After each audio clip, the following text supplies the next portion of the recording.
Captain Jake Morrison stood on the bridge of the exploration ship Terra Nova. His eyes were fixed on a huge alien ship floating dead in space. The ship was dark and silent. No lights blinked on its surface. No signals came from inside. "Captain, that ship is from the Zephyrian race," said Lieutenant Amy Foster. She was looking at her computer screen. "It has been floating here for 6 months. Most of the ship has no power." Commander Lisa Hayes walked up to the captain. "Sir, we found something. There is a life sign coming from the bottom part of the ship. It is very weak, but someone is alive in there." Morrison felt worried. He knew about the Zephyrians. They were smart aliens who had great technology. They never left their ships behind. They always took care of their people. "Something bad must have happened here. Get a team ready," Morrison said. "Everyone needs special suits. If someone is alive on that ship, they need help fast." Ben Carter was a strong Marine sergeant. He led 5 other Marines to the alien ship. They put on their spacesuits and floated across the empty space between the 2 ships. The alien ship was much bigger than theirs. Its surface was smooth but cold. They found a door and opened it. Inside, the halls were dark and scary. Their flashlights made long shadows on the walls. The air was very cold. Each step they took made a loud sound that echoed through the empty ship. "Follow me," Carter whispered to his team. "The life signal is coming from down this way." They walked through many halls and went down several levels. The ship felt like a tomb. Everything was quiet, except for their breathing and footsteps. Some doors were open, others were locked tight. Through the open doors they could see empty rooms where aliens once lived and worked. Nina Bell was a young Marine. She had joined the team only 6 months ago. As they walked deeper into the ship, she felt more and more scared. "Sergeant," she said quietly, "this place gives me the creeps. Where is everyone?" "I don't know," Carter replied. "But we need to find whoever is alive in here." They came to a large door marked with alien symbols. Carter's computer translated the words. "Medical Bay." The door was half open. Light was coming from inside, but it was very dim. "Captain," Carter spoke into his radio. "We found the medical area. Going in now." The team pushed through the door. What they saw inside made them all stop and stare. The room was full of medical equipment, but most of it was turned off. Wires hung loose from the ceiling. Broken glass was on the floor. In the center of the room was a bed. On the bed lay a young alien girl. She looked like she might be 16 years old in human years. Her skin was pale blue, almost white. Her hair was silver and very long. Her eyes were purple and very large. The girl was awake, but she could not move. Only her eyes moved as she looked at the humans who had found her. Those eyes showed fear, but also hope. She had been alone for so long. Dr. Kate Wilson was with the team. She was their medical expert. She walked slowly to the alien girl and scanned her with a medical device. "Oh my God," she said softly. "She is paralyzed. Something hurt her back, very badly." The alien girl's lips moved. She was trying to speak, but her voice was very weak. Next to her bed was a small machine. It started to glow with the last bit of power it had left. Then it spoke in English. "Please help me," the machine said, translating the girl's words. "My name is Kira. My people said I was broken. They said I could not be fixed. They left me, here alone. They said it was better for me to die with honor than to live as a burden." The humans looked at each other in shock. How could anyone leave a young girl alone to die? Ben Carter felt angry. Dr. Wilson felt sad. Nina Bell wanted to cry. "They just left you here?" Wilson asked gently. The translation machine flickered again. "Yes," came Kira's weak voice. "They took everyone else to a new ship. They turned off most of the power. They left me food and water for 1 week. That was 3 weeks ago." Morrison's voice came through the radio. "Team, what is your status?" Carter pressed his radio button. "Captain, we found a young Zephyrian female. She is alive but paralyzed. Her own people abandoned her here. She is very weak and needs immediate medical help." There was silence on the radio for a moment. Then Morrison spoke again. Bring her to our ship immediately. Prepare the medical bay. Dr. Wilson gently touched Kira's hand. The alien girl's purple eyes filled with tears. Are you really going to help me? The machine translated. Yes, Wilson said firmly. We are going to take care of you. You are not alone anymore. Ben Carter and his team worked quickly. They moved Kira very carefully to a special stretcher. They covered her with warm blankets and connected her to portable life support. The girl was so light, like she was made of air. As they carried her through the dark halls of the abandoned ship, Kira kept looking at their faces. She had never seen humans before. These aliens looked different from her people, but their eyes were kind. For the first time in weeks, she felt hope. Why are you helping me? She asked through the translator as they reached their own ship. Nina Bell looked down at her. Because it is the right thing to do, she said simply. No one should be left alone to die. As the doors of the Terra Nova closed behind them, Kira took her first breath of clean, warm air in weeks. She was safe now. These strange aliens called humans had saved her life. She did not understand why they cared about someone who was not even their own species, but she was grateful. Captain Morrison was waiting for them in the medical bay. He looked down at the young alien girl with kind eyes. Welcome aboard the Terra Nova, Kira, he said gently. You are safe now. The meeting room on the Terra Nova was full of tension. Captain Morrison sat at the head of the table. Around him were his most important officers. They were all talking at once, and voices were getting louder. Dr. Paul Grant was the ship's main doctor.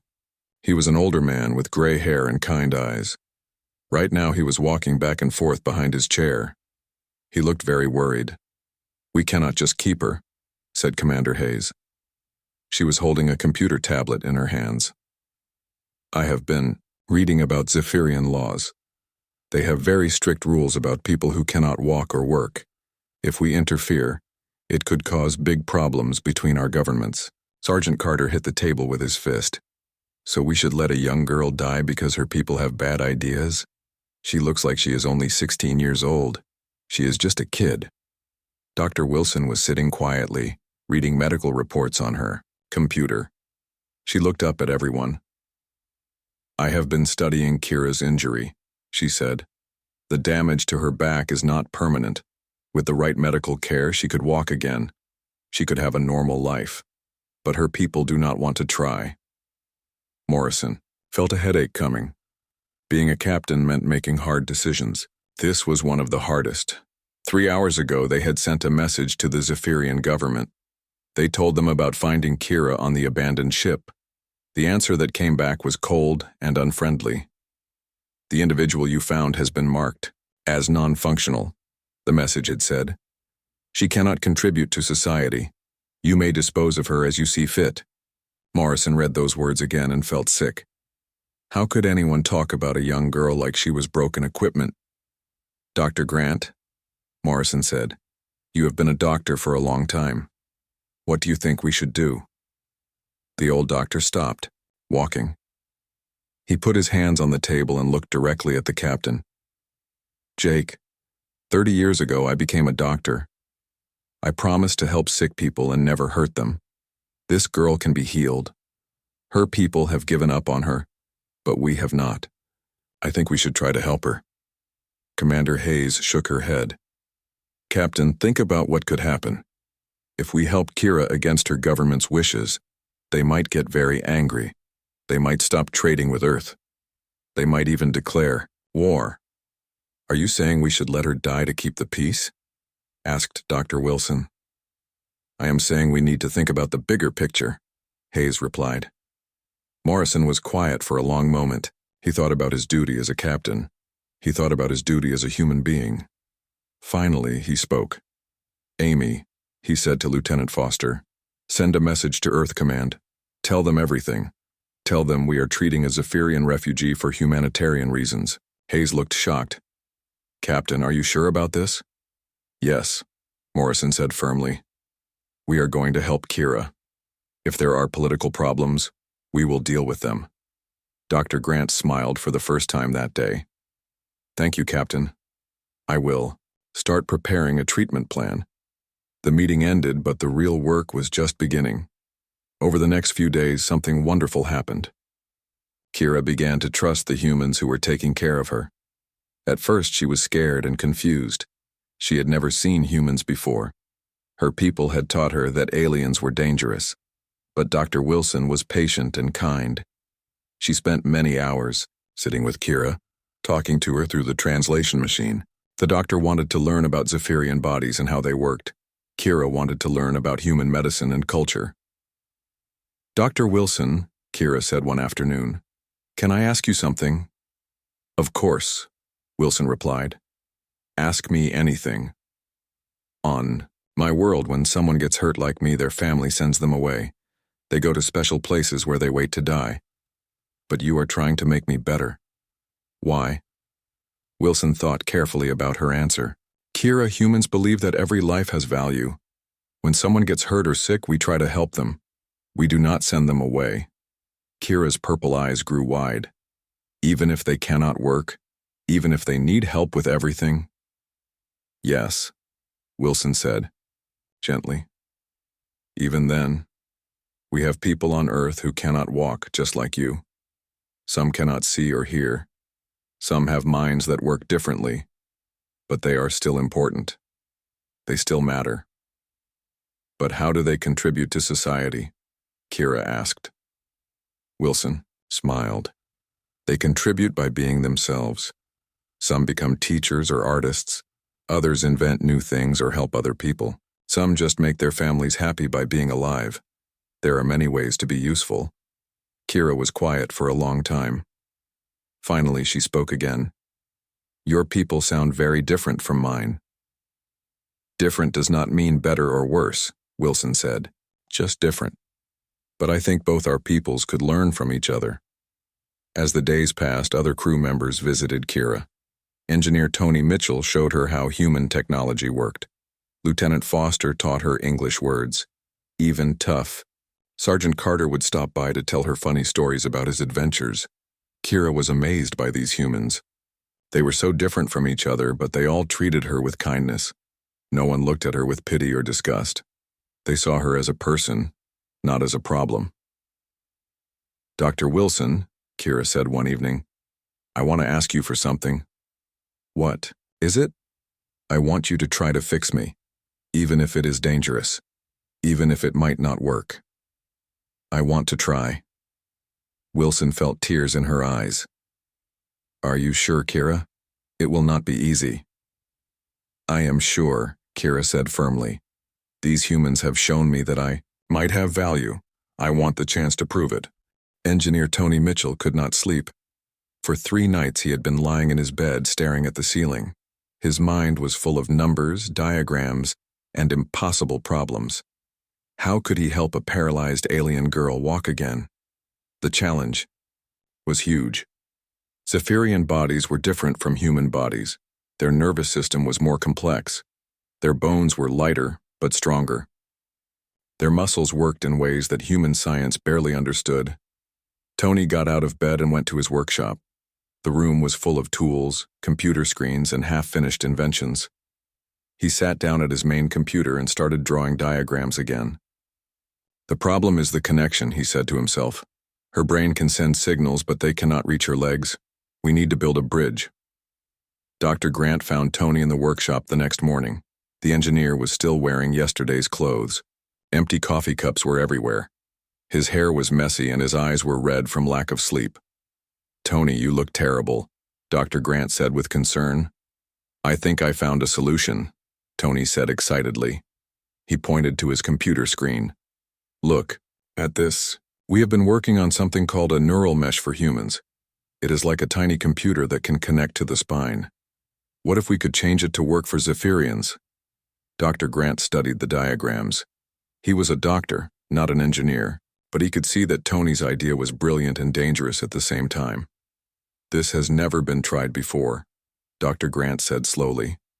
"Not on a human, and definitely not on an alien." "I know," Tony replied, "but it might be her only chance." Wilson joined them an hour later. She brought medical scans of Kira's spine and nervous system. The three humans worked together, comparing human technology with alien biology. The neural pathways are completely different, Wilson said, pointing to the scans. But look at this. Zephyrian nerve cells are actually more advanced than human ones. They can heal faster and carry more information. Tony's eyes lit up. That means the mesh could work even better on her than on a human. Or it could kill her, Dr. Grant said seriously. We are talking about putting a computer device directly into her spinal cord. If something goes wrong, she dies, Wilson finished. But if we do nothing, she dies anyway, slowly and painfully. Captain Morrison came to the workshop that afternoon. He found the three of them surrounded by papers, computer screens, and medical equipment. They had been working for 12 hours straight. How dangerous is this procedure? Morrison asked directly. Dr. Grant rubbed his tired eyes. Honestly, very dangerous. We would be performing experimental surgery on an alien species we do not fully understand. The chance of success is maybe 50%. And if we do nothing? Kira will never walk again. Eventually, her body will give up. She has maybe 6 months to live. Morrison was quiet for a moment. What does she say about this? She wants to try, Wilson said. I explained all the risks to her. She said she would rather die trying to live than live without hope. Then we try, Morrison said firmly. What do you need? The next 3 days were a blur of activity. Tony worked day and night to modify the neural mesh. He had to change the computer code, adjust the physical connections, and test everything dozens of times. Dr. Grant and Dr. Wilson studied every detail of Zephyrian anatomy. They read research papers, ran computer simulations, and practiced the surgery steps over and over. Lieutenant Foster helped by managing communications with Earth. The governments of both worlds were now watching this experiment closely. If it worked, it could change medicine forever. If it failed, it could damage relations between the species. Kira spent these days talking with different crew members. She was scared but also excited. For the first time in her life, she felt like people cared about her future. Are you worried? Sergeant Carter asked her one evening. Yes, Kira admitted. But I am also hopeful. Dr. Wilson explained that even if the surgery fails, we will learn things that could help other people like me. Carter smiled. You are very brave, kid. No, Kira said. I am just tired of being helpless. Your people have shown me what is possible. Now I want to try to achieve it. The day of surgery arrived. The medical bay was prepared like an operating room on Earth. Dr. Grant would lead the surgery team. Dr. Wilson would monitor Kira's vital signs and watch for any problems with her alien physiology. Tony would control the computer systems and make sure the neural mesh worked correctly. Captain Morrison spoke to Kira before the surgery began. Are you ready for this? Kira looked up at him with her large purple eyes. Captain Morrison, 3 weeks ago I was dying alone on an empty ship. Today I have friends who care about me and doctors who want to help me. Whatever happens, you have already given me more than I ever expected. Morrison felt a lump in his throat. You are going to do great, Kira. See you when you wake up.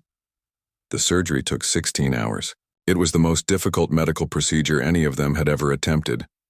They had to be incredibly careful. One wrong move could paralyze Kira forever or even kill her.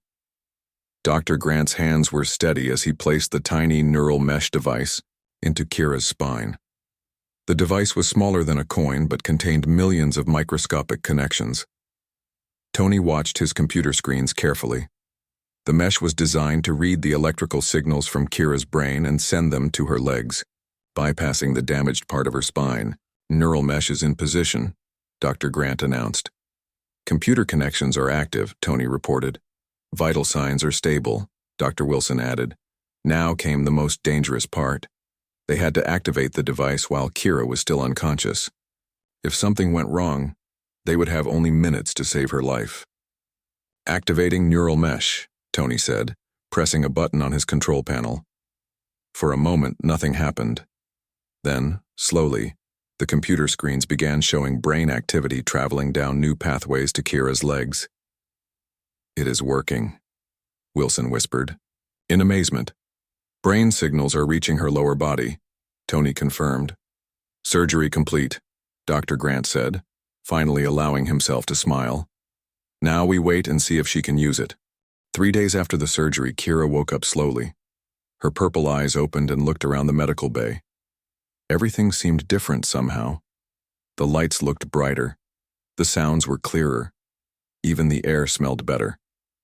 Dr. Wilson was sitting in a chair next to her bed. The doctor had barely left Kira's side since the surgery ended. She looked tired, but hopeful. Hello, Kira, Dr. Wilson said softly. How do you feel? Kira tried to speak, but her throat was dry. Wilson gave her some water.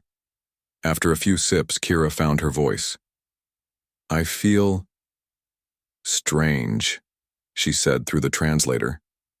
Like electricity is running through my body. That is the neural mesh working, Wilson explained. It is sending signals from your brain to your legs. Can you try to move your fingers? Kira looked down at her hand. She concentrated hard, trying to remember how it felt to move before her accident. For a moment, nothing happened. Then, very slowly, her index finger moved. Both Kira and Dr. Wilson started crying at the same time. I can move, Kira whispered. I can really move. Over the next few weeks, Kira worked hard to relearn how to use her body. The neural mesh was working perfectly, but her muscles were weak from months of not moving. Physical therapy was difficult and sometimes painful, but Kira never complained. Tony Mitchell visited her every day to check on the computer system in her spine. He was amazed at how well the device was working. Your nervous system is adapting to the mesh faster than we expected, he told her. You might be even stronger than before. Captain Morrison also came to see her progress. He was proud of his crew and what they had accomplished together. More importantly, he was happy to see Kira getting better. Captain, Kira said one day as she practiced moving her legs, I want to ask you something important. What is it, Kira? I want to talk to my people. I want to tell them what happened here. Morrison looked serious. Are you sure? They might not be happy with what we did. I am sure, Kira said firmly. They need to know that there is another way. A few days later, Kira was able to stand up for the first time since her accident. She was shaky and had to hold on to Dr. Wilson for support, but she was standing on her own legs. Everyone in the medical bay cheered. This is incredible, said Lieutenant Foster, who was filming the moment. Kira, how does it feel? Like being born again, Kira replied, tears of joy running down her blue cheeks. 2 weeks after that amazing day, Kira walked into the bridge of the Terra Nova without any help. Her movements were graceful and smooth. The neural mesh had not only fixed her paralysis, it had enhanced her natural abilities. She moved like a dancer, each step perfect and controlled. Captain Morrison, she said formally, I request permission to contact the Zephyrian government. Morrison nodded. Permission granted. Are you ready for this? Yes, Kira said. It is time. The communication screen lit up, and the face of High Counselor Vex appeared. He was the leader of the Zephyrian government. His face showed no emotion as he looked at the humans on the bridge. Why have you contacted us? Vex asked coldly. We told you to dispose of the defective individual. Kira stepped into view of the camera. Vex's eyes went wide with shock. The alien girl who had been left to die was now standing tall and strong. Hello, Counselor Vex, Kira said calmly. I am the defective individual you abandoned. Vex stared at her in disbelief. This is impossible. You were paralyzed. You could not be fixed. You said I could not be fixed, Kira corrected him. You were wrong. These humans found a way to heal me when you gave up. The collective does not waste resources on the broken, Vex said, but his voice was less confident than before. Captain Morrison stepped forward. Counselor, your people pride themselves on logic and science, but you threw away a brilliant young mind simply because she needed help. That is not logical. That is fear. Dr. Wilson joined them. Sir, Kira's treatment has led to medical breakthroughs that could help millions of people from both our species. Her injury became the foundation for advances that could change medicine forever. Kira looked directly at the camera. Counselor, Vex, I want to make a formal request. I want asylum with the human government. I choose to stay with people who see possibilities instead of problems. Vex's calm mask finally cracked. You would abandon your own kind? My own kind abandoned me first, Kira replied simply. These humans saved my life and asked for nothing in return. They did it because they believed it was right. Maybe the collective should learn from their example. The communication ended, suddenly, but Kira was not worried. She had said what needed to be said. Within hours, something unexpected began happening. Messages started arriving from all over Zephyrian space. Young Zephyrians who had been sent away because of disabilities reached out to the Terra Nova. Others who simply disagreed with their government's harsh policies also made contact. Captain, Lieutenant Foster reported, we are receiving over 300 messages from Zephyrians requesting information about asylum or medical treatment. Morrison smiled. It seems your speech had quite an impact, Kira. Change always starts with one person willing to speak the truth, Kira replied wisely. 3 months later, something amazing happened. A small Zephyrian ship approached the Terra Nova under a flag of peace. To everyone's surprise, High Counselor Vex himself was on board. Captain Morrison greeted him in the docking bay. Counselor, this is unexpected. What brings you here? Vex looked uncomfortable. Captain Morrison, the collective has been reconsidering some of our policies. There has been pressure from our younger citizens to change our medical practices. We would like to discuss a cooperation agreement. Morrison smiled. I think the person you really need to speak with is right behind you. Vex turned around and saw Kira approaching. She walked with perfect balance and grace. Her recovery was not just complete, she was better than she had ever been. More importantly, she had found her purpose in life. Hello, Counselor, Kira said quietly. I am glad you came. There is so much our peoples can learn from each other. Vex stared at her for a long moment. Kira, we made a mistake. The collective was wrong to abandon you. Yes, you were, Kira agreed simply. But that is in the past. What matters now is the future. Will you help me build a better one? As the two alien species began their first real cooperation in many years, Captain Morrison thought about the simple truth that had started everything. Sometimes the most human thing to do was to see the worth in another being, when everyone else had given up hope. The abandoned Zephyrian girl had become a bridge between two worlds. It had all started with a group of humans who refused to leave someone behind.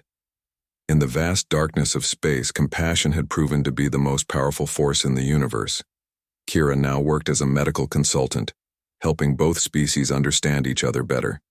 She had become living proof that every life has value, no matter how broken it might seem. The galaxy was changing, one rescued life at a time.